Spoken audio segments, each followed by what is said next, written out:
Hello ವೀಕ್ಷಕರೇ, ಎಲ್ರಿಗೂ ಗಣರಾಜ್ಯೋತ್ಸವದ ಶುಭಾಶಯಗಳನ್ನು ತಿಳಿಸ್ಲಿಕ್ಕೆ ಈ ವಿಡಿಯೋನ ಮಾಡ್ತಾ ಇದ್ದೀನಿ. ವೀಕ್ಷಕರಿಗೆ ಎಲ್ರಿಗೂ ಗಣರಾಜ್ಯೋತ್ಸವದ ಶುಭಾಶಯಗಳು. 1950 ಜನವರಿ 26ರಂದು ನಮ್ಮ ಭಾರತಕ್ಕೆ ಸಂವಿಧಾನವನ್ನು ಸ್ವೀಕರಿಸಲಾಯಿತು ವೀಕ್ಷಕರೇ. ಹಾಗಾಗಿ ಪ್ರತಿ ವರ್ಷ ಜನವರಿ 26ರಂದು ಭಾರತೀಯ ಗಣರಾಜ್ಯೋತ್ಸವ ದಿನಾಚರಣೆಯನ್ನು ಜನವರಿ 26ರಂದು ರಾಷ್ಟ್ರಾದ್ಯಂತ ಆಚರಣೆ ಮಾಡ್ತಾ ಇದ್ದೀವಿ ವೀಕ್ಷಕರೇ.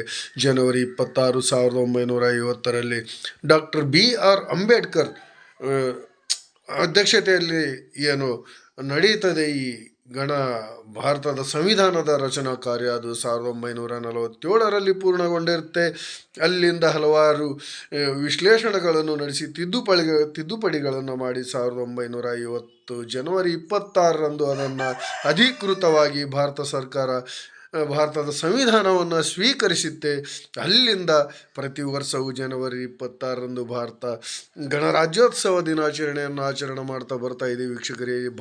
ಪ್ರತಿಯೊಬ್ಬ ಭಾರತೀಯನು ಭಾರತಾಂಬೆಯನ್ನು, ಭಾರತದ ಸಂವಿಧಾನವನ್ನು ಗೌರವಿಸಬೇಕಾದ ಕರ್ತವ್ಯವಿದೆ.